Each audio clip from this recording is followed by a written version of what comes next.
Géraldine Maillet, notre invitée aujourd'hui, 25e invitée de Vivons nos rêves. Salut Géraldine, comment vas-tu? Salut Jean-Charles, ça va très bien. Et toi? Eh ben écoute, moi ça va super bien, je suis super heureux de t'accueillir aujourd'hui. Tu avais été nommé par Daniel Riolo, que tu connais je pense un petit peu. Ah, Est-ce que tu as un oui, mot à lui passer un déjà? petit peu. Un très bon joueur de tennis. Un très bon joueur de tennis, Daniel. Bah non, j'espère surtout qu'il va vite se remettre parce qu'il avait il avait une blessure au tendon d'Achille. Ouais. Qui dit blessure dit bah forcément moins joué. Qui dit moins joué dit mauvais caractère. Qui dit mauvais caractère dit espoir de reprise. Et qui Ok. dit espoir de reprise dit je suis à nouveau dans la boucle, hein, puisqu'il est meilleur que moi, mais moi je lui sers de sparring pour la reprise. Ouais, c'est pas Donc une... voilà, c'est un mélange de tristesse et de joie. Bon, Géraldine, faut qu'on règle quelque chose d'entrée. Voilà, parce qu'on a reçu Daniel D'abord, dis-moi. il y a quelques semaines, on a reçu Daniel. Ouais. Il m'a dit que vous aviez participé à un double mixte pour gagner une très très jolie montre. Ah merde. Bon, apparemment, Ouais. c'était pas spécialement celle-là, mais c'était une très très jolie montre quand même. Je te laisse écouter Ouais. ce qu'il a dit et on en reparle Ok. après. On a double mixte avec Géraldine ou pas? Jamais? Si, on a fait ça une fois, ouais. D'accord. C'est pas un très bon souvenir d'ailleurs. Bon, bah alors on passe. Donc Géraldine Maillet. Bah, parce que c'était un tournoi, on avait deux magnifiques montres à gagner et je me demande encore comment on a pu perdre ce match contre le couple de tocards qui nous a battus. C'était qui? Je reviens toujours pas. C'était en Italie et c'était dans l'académie de Riccardo Piatti. D'accord. Ok. Et on a fait ce tournoi de double qu'on doit gagner 1000 fois les yeux fermés. Mais voilà, visiblement, mentalement, il y a eu un craquage chez ma partenaire. Eh bien, écoute. Eh ben Géraldine, voilà. Alors moi je veux pas foutre le bazar, hein, c'est pas l'objectif, hein, mais je voudrais qu'on entende les deux versions, parce que j'ai eu la version de Daniel Riolo. Donc, est-ce Ouais. qu'effectivement tu étais en dessous ce jour-là et Daniel était voilà, il était à son niveau, ou est-ce que lui aussi était pas au top? Alors, s'il était à son niveau, ça veut dire que son niveau était pathétique. Comment dire? Pour moi, un double, forcément, le meilleur joueur doit porter celui qui est le plus faible. Exactement. Incontestablement, je le revendique avec beaucoup d'humilité. Je suis la moins bonne joueuse du binôme. Pour autant, j'ai eu un partenaire totalement inconséquent, fébrile, petit bras, qui n'a pas du tout su élever mon niveau de jeu. Et voilà, et forcément, ben, on s'est fait piétiner. Mais je me sens absolument pas responsable. Je pense que cette défaite est complètement à cause de Daniel. Ok, Daniel, bah écoute, bon, on réaccueillera Daniel du coup pour tu vas faire que ça. Non, non, mais on va vous recevoir tous les deux au final. On va être obligé de faire un Vivons nos rêves avec Géraldine et Mais Daniel. d'ailleurs, il a un petit peu, pardon, excuse-moi si je puis me permettre, il a un petit peu noyé le poisson. Il a parlé de l'académie, effectivement, c'était sur l'île d'Elbe. Il a parlé des deux belles montres. À aucun moment, tu vois, il a parlé du jeu à proprement parler. C'était la nuit. Il y avait nos enfants qui nous regardaient. Il y avait des projecteurs. Et voilà, il y a eu beaucoup de cris, il y a eu beaucoup de jets de raquettes, il y a eu beaucoup de têtes qui disaient non quand ils mettaient des balles à 3 mètres dehors. Enfin voilà, c'était un niveau vraiment effroyable, hein, on peut le dire. Bon, bah, Daniel, Et moi, j'ai très très mal joué, mais c'est parce que j'avais la pression de mon partenaire. ah, c'est pas facile, hein. Quand on joue avec la pression de son partenaire, voilà, on ressent ces petites tensions là, c'est pas simple. Une équipe de double, hein, ça se Bah fait oui, hein. à deux. Bah oui. Bon, Géraldine, qu'est-ce que tu penses déjà de ce projet-là, de rassembler un petit peu les amateurs, professionnels et personnalités passionnées de tennis autour de ce projet-là, parce que tu es la 25e invitée, ça fait quand même beaucoup déjà pour un petit club amateur. Qu'est-ce que tu penses de cette Waouh. idée de rassembler tout le monde comme ça? Mm. Bah moi, je trouve que c'est d'abord génial parce que ça crée du lien, parce qu'on a tous une passion en commun, parce que le tennis, c'est des belles histoires, parce que c'est voilà, moi, c'est un sport qui me fait rêver depuis que je suis toute petite. Et je pense que quand toi, tu es éducateur, quand justement on parle de ces histoires de tennis à des plus jeunes, bah voilà, ça crée une émulation, ça crée du lien. Et je trouve que on parle pas assez de tennis, en tout cas, on en parle un peu toujours de la même manière, et je trouve que c'est bien d'en parler aussi différemment, avec des histoires, des anecdotes, sans langue de bois, pas toujours un peu toujours sur le même ton. En fait, c'est bien de parler du tennis autrement qu'à travers des résultats. Voilà, Exactement. c'est bien aussi de parler du tennis à travers des émotions, des souvenirs, des frissons, des déceptions. Et pour moi, c'est ça le tennis. Et effectivement, c'est mon sport absolument fétiche. Je suis une dingue de ce sport-là. Et en fait, je pense que je suis une dingue de ce sport-là, pas que par rapport aux résultats, mais parce que c'est juste pour moi des madeleines, en fait, des souvenirs. Géraldine, on fait un petit point sur toi. Tu es écrivaine, réalisatrice, mannequin, bien sûr chroniqueuse Ouais. à mon poste sur C8 depuis 2016. Ouais. Tu sais que Cyril a participé au concept il y a quelques semaines. Il a Mm. participé à Vivons nos rêves. Bon, il a relevé. Non, non, je savais pas. Ah, tu savais pas? Cyril a participé à Vivons nos rêves. On est resté une petite demi-heure ensemble parce que c'est un grand passionné de tennis aussi. Et je te parlerai un petit peu tout à l'heure de son défi. Ah, carrément. Eh oui, je te parlerai tout à l'heure un petit peu de son défi parce que j'aimerais bien que le tien soit éventuellement lié au sien. Donc, on y reviendra tout à l'heure sur la fin de l'interview. Tu es donc, Géraldine, une grande passionnée de tennis. Ça marche. Tu es classée 33 actuellement. Ouais. Tu as été classée 30. Je pense que je suis même plus classée. Ah, moi, Ouais. j'ai été voir, Ouais. classé 33. Officiellement, en 2021, tu es classé 33. Ah bon, ok. Tu as été Ok. 30 en 2017. Ok. Est-ce que tu peux nous décrire un petit peu ton jeu, point fort, Oui. point faible? Voilà, comment on doit jouer Géraldine Maillet si on est la future adversaire de Géraldine sur un terrain? Bah déjà, moi, je fais pas de tournoi. Donc, du coup, je suis pas une grande compétitrice. En revanche, je suis, je pense, la sparring rêvée pour tout le monde. Et quand je joue en balle avec les filles de mon club qui jouent toutes, qui sont entre, on va dire, 15 et 5-6, Oui. bah, en fait, j'adore jouer avec elles. Donc, je pense que j'ai un jeu plutôt élégant, Ouais. assez technique, plutôt propre. Je suis assez régulière. Je suis un peu un mur. J'ai pas un jeu sale. De la même manière, c'est pour ça que je suis pas bonne en tournoi, c'est parce que je ne sais pas salir le jeu de l'adversaire. Je suis plutôt là pour le sublimer. Donc, en fait, je suis une bonne numéro 2. Je suis une bonne sparring, mais je suis pas bonne en tête d'affiche. Voilà, je pense que j'ai un beau coup droit, un revers à deux mains qui, à mon avis, mériterait quelques petits approfondissements parce que je pense que je mets pas assez en jeu ma main gauche. Ouais. Je commence à faire un revers à une main chopé pas mal qui m'a été appris par Steve Brun, le basketteur consultant. Ouais. Et sinon, pour le reste, j'ai un déplacement très médiocre. Certains diront que j'ai une charrette. D'accord. Et je ne sais pas glisser sur la terre battue. Je préfère jouer sur le green set. Ouais. Et voilà, mais je tape très fort. On va t'apprendre à jouer sur la terre battue si tu veux. On a deux beaux terrains en terre battue. Pour ceux qui ne connaissent pas Stephen Brun, qui avait été nommé par Daniel, voilà, juste Stephen, ça c'est cadeau, c'est pour toi. Voilà. Stephen Brun, quand il était jeune, avec cette petite coupe de cheveux à la Jérôme Bretagne. Bon, Géraldine, on a une nouvelle gagnante. La coupe au bol est ravissante.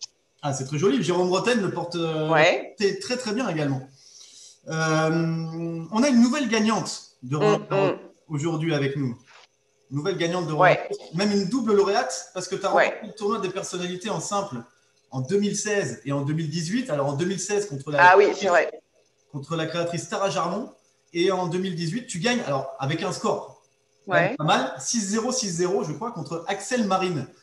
Ça fait quoi de remporter deux fois le tournoi le plus prestigieux? Ah oui, c'est vrai.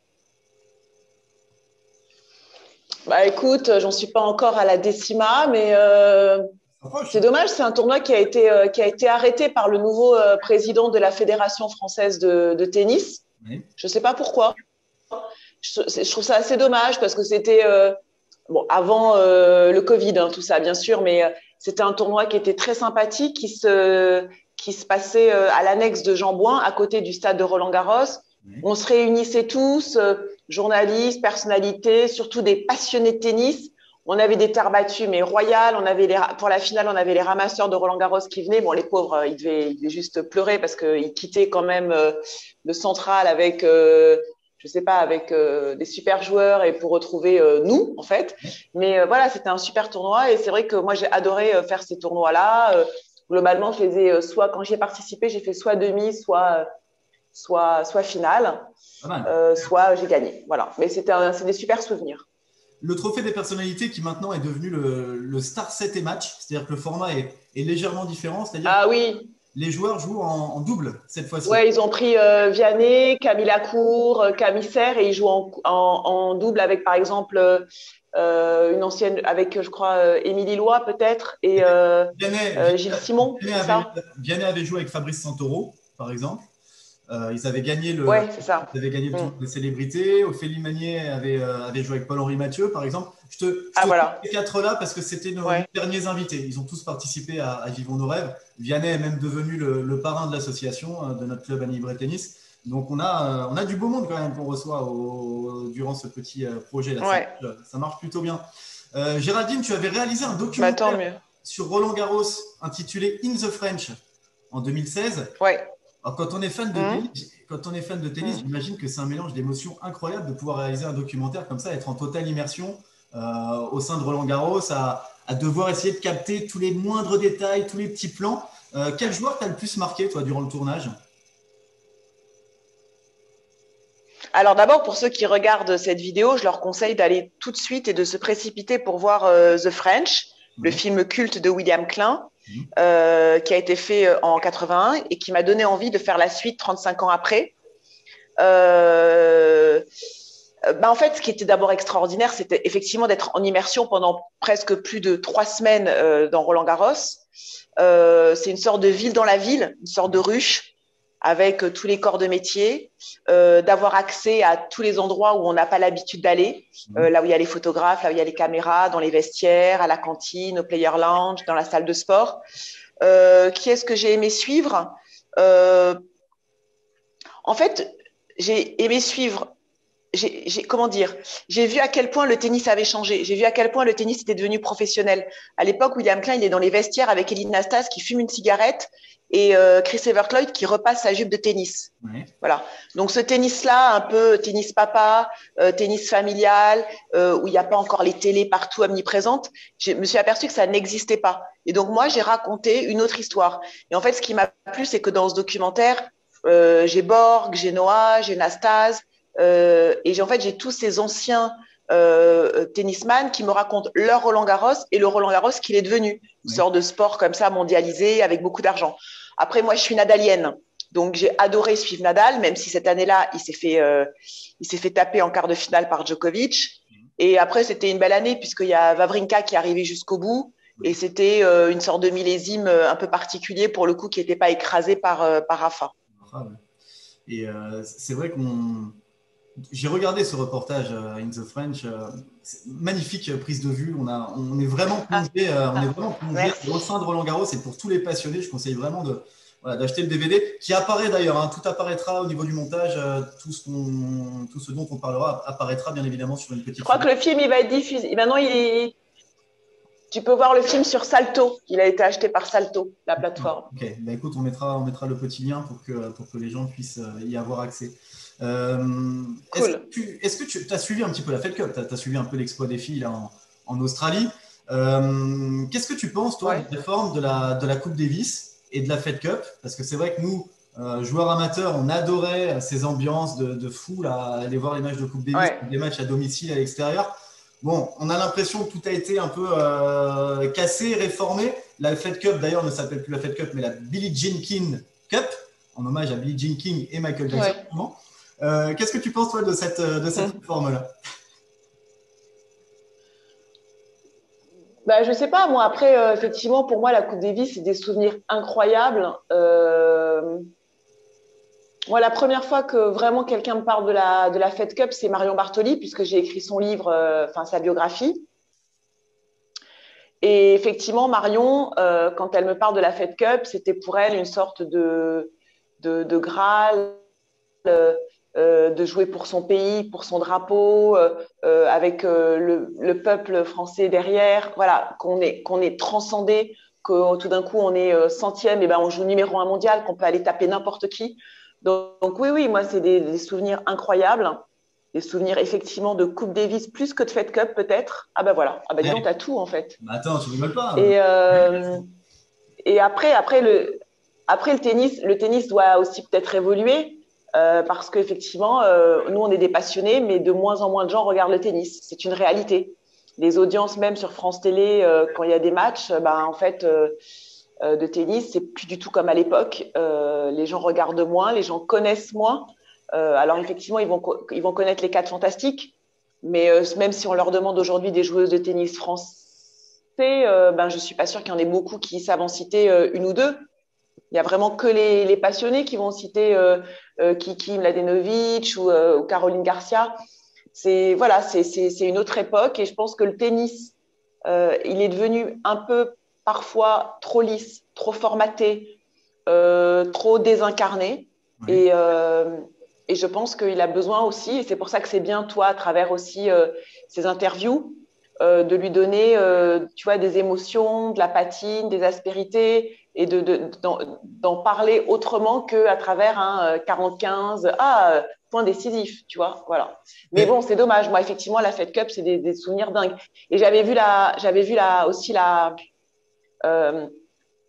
il y avait eu aussi un tour de Coupe Davis à Roland-Garros il y a quelques années, non? Exactement, ouais. J'y étais allée, c'était incroyable. Il y Je avait crois tout que le c'était stade en contre bleu, la blanc, République rouge, tchèque. c'était fou. Je crois que c'était contre la République tchèque parce que j'ai le souvenir d'avoir vu Thomas Berdych avec Joe Wilfried Tsonga et c'est vrai qu'il y avait une ambiance de fou à Ah, Roland-Garros. exact. Et je ne sais pas si tu as eu l'occasion Ah, d'aller à c'était Lille dingue. pour suivre un petit peu les différentes finales qu'il y a eu sur l'île, la finale France-Suisse, la finale France-Croatie, la finale France-Belgique. C'était vraiment des ambiances incroyables dans une salle à Lille, pleine, avec 30 000, 35 000 personnes, je crois, ce qu'on n'avait jamais vu pour une salle de tennis. Et c'est vrai que tout ça, je pense que ça va nous manquer. Ouais, puis qu'est-ce qui est particulier, c'est. Ouais. Et puis ce qui est particulier, moi, c'est le bruit parce que moi, j'ai fait tous les grands chelems sauf l'Open d'Australie. Quand j'étais jeune, j'étais très pote avec un joueur de tennis qui s'appelle Richard Krajicek, qui est un Oui. Hollandais, qui a gagné Wimbledon. Et donc, c'est vrai que moi, j'allais voir à chaque fois que la Coupe Davis se jouait contre les Pays-Bas, Oui. j'allais le voir. Et donc, j'étais un peu bizarre parce que je défendais forcément la France et j'étais invitée par Richard. Et ce que j'aimais en Coupe Davis, c'était le bruit, l'adrénaline. Et ça me faisait un peu penser au match nocturne à l'US Open, où il y a du bruit, où les gens se lèvent, où on avait l'impression que c'était une sorte de. Ouais, il y avait un côté cinématographique, quoi, un truc un peu comme un concert. Et ça me plaisait. Et là, c'est vrai que la Coupe Davis, pour ça, c'est dingue, c'est magique. Tu nous parlais, Géraldine, un petit peu de Christina. Je crois que tu as eu Christina en duel dans tes PMP, justement. Il n'y a pas eu un petit duel avec une histoire d'assiette Ouais, ouais, on avait divisé nos assiettes avec chaque. Les assiettes étaient à notre effigie. Ouais. Non, elle était absolument ravissante, charmante, très gentille. Voilà, je trouve que c'est une très très belle joueuse, belle à tous les sens du terme. Elle est très élégante.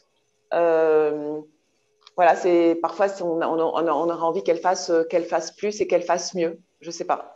Exactement, c'est vrai que c'est tout un paradoxe, parce qu'une joueuse comme Christina peut aller gagner en Australie avec une ambiance assez délétère, avec un public effectivement totalement acquis à la cause Ouais, des Australiennes, mais aussi perdre des matchs qui sont moins attendus. Donc on espère qu'il va y avoir un tout petit peu plus de constante chez ouais. Christina, voire même chez toutes les joueuses de l'équipe de France, parce qu'une joueuse comme Caroline Garcia a du potentiel aussi, un potentiel énorme, et on espère que les filles vont pouvoir confirmer dans les prochaines semaines. On va donc passer, Géraldine, aux questions des enfants du club de la Libre Tennis. Tu sais que dans Vivons nos rêves, on a des enfants qui posent des questions aux invités, donc je vais te Ouais, poser la première question de ouais. Miley.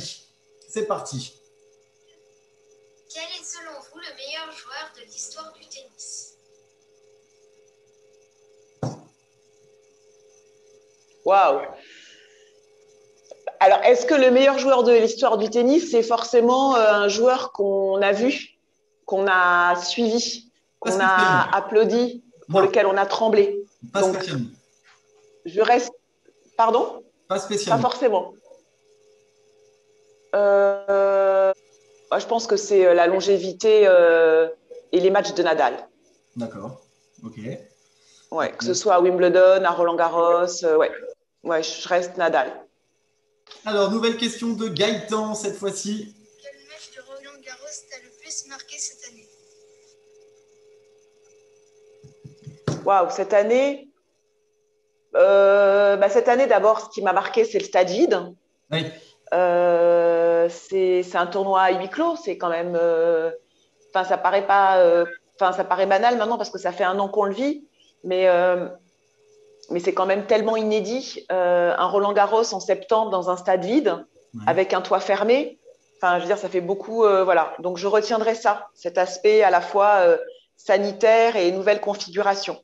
Et puis peut-être le petit Français qui sort de nulle part, qui sort des qualifs. C'est ça? Euh, Hugo Gaston. et voilà, Hugo, et qui, voilà, qui fait un parcours incroyable. Et c'est ça aussi Roland Garros, quoi. C'est des sortes de, ben, j'espère qu'il va confirmer, mais c'est des sortes de comètes en fait. Oui. Dernière question d'un enfant, question de Peyo. Quel défi extrême voudrais-tu réaliser? Quel défi extrême voudrais-tu réaliser un jour? Alors en ce moment, on regarde avec Daniel les ascensions en hiver du K2. Oui. Je ne sais pas si tu as vu le K2, donc un des plus enfin, des plus gros sommets du monde. Et je trouve qu'effectivement, peut-être que l'ascension alors évidemment pas le K2 parce qu'en hiver, personne n'y arrive, mais enfin, là, il y a un Népalais qui est arrivé, mais c'est monstrueux. Donc pourquoi pas un jour l'ascension je sais pas, du Mont Blanc. Ah oui, Je me dis que ça doit être incroyable. bel objectif. Ah oui, c'est sûr. C'est sûr que ça doit être quelque chose Ouais. de magnifique. On va passer au petit défi, Géraldine. Donc, dans Vivons nos rêves, à la fin des interviews, l'invité. Alors dis-moi tout. Voilà. J'ai très peur, hein. J'ai peur. Mais non, mais il faut pas. C'est très, voilà, c'est très bon enfant chez nous. Juste à titre d'information, par exemple, on a Vianney qui est devenu licencié du club et parrain de la Libre Tennis. Tatiana Golovin qui viendra participer à une animation. On ira taper la balle avec Fabrice Santoro au Lagardère à Paris. Hugo Gaston nous a dédicacé 150 balles pour les enfants. Cyril s'est engagé à venir jouer chez nous pour un duel qui s'appelle Hanouna défie la Libre Tennis. Donc, on espère véritablement pouvoir organiser ça. Est-ce que Géraldine, à 20 000 vues de cette vidéo, tu souhaiterais qu'on organise en parallèle du Hanouna vient défier les joueurs de la Libre Tennis, le Géraldine Maillet vient défier les filles de la Libre Tennis sur ces terrains? Carrément. Je suis là demain. Demain, eh ben, on est fermé avec le Ben, Covid. alors, dès qu'on est réouvert, dès qu'il y a 20 000 vues, dès que je sais pas quoi, je suis là. Alors, Bien regarde, sûr. je te montre juste la petite vidéo de Cyril qui a accepté le challenge, puisque à la fin de ton interview, effectivement, si on arrive à faire 20 000 vues, moi, je t'enverrai par SMS la capture d'écran comme qu'on a fait 20 000. Et donc, Cyril, suite à cet envoi-là, m'a envoyé ça. Les chéris, je suis comme un fou, on a réalisé le défi. Plus de 100 000 vues, c'est la folie. Et ben voilà, je vais venir. Je peux vous dire, je vais m'entraîner à fond là. Je me laisse un petit peu de temps. Et dès que je suis prêt, je viens au club pour défier tous les joueurs. J'espère qu'on va organiser ça très très vite. Je peux pas perdre. Je suis bouillant, je suis chaud. On va y aller. Attends, j'ai plein de trucs à dire.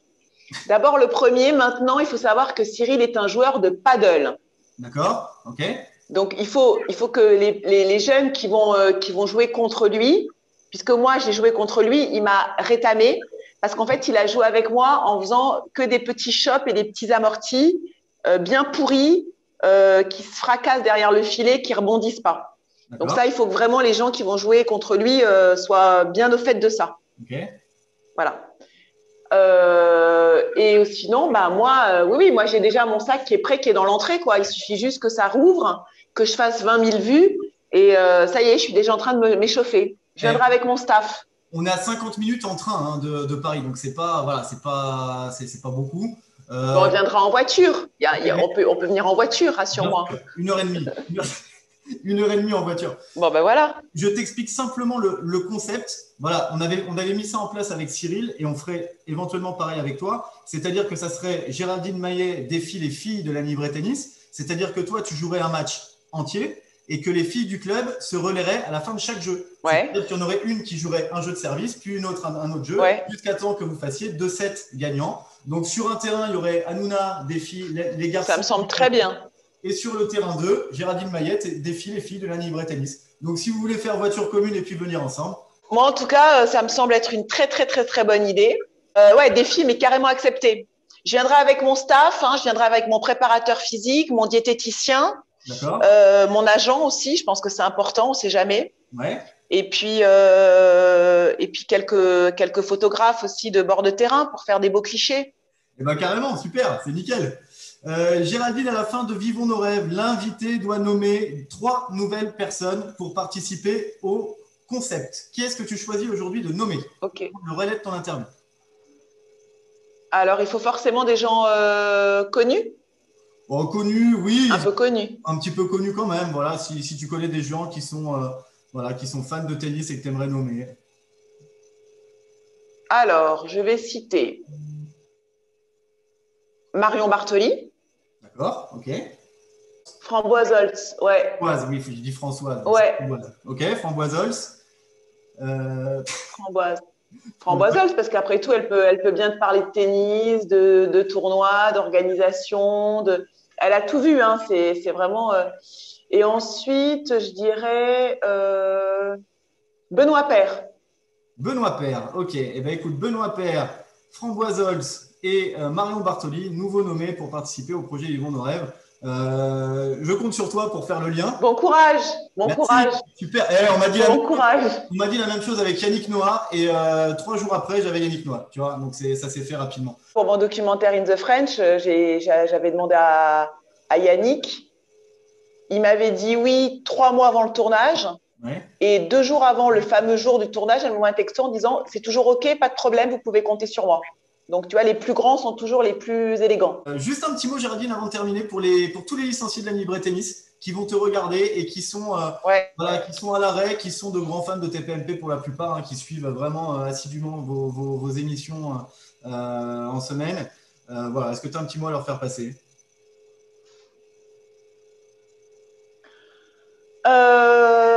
D'abord, j'espère que ça va bientôt pouvoir réouvrir dans des conditions simples.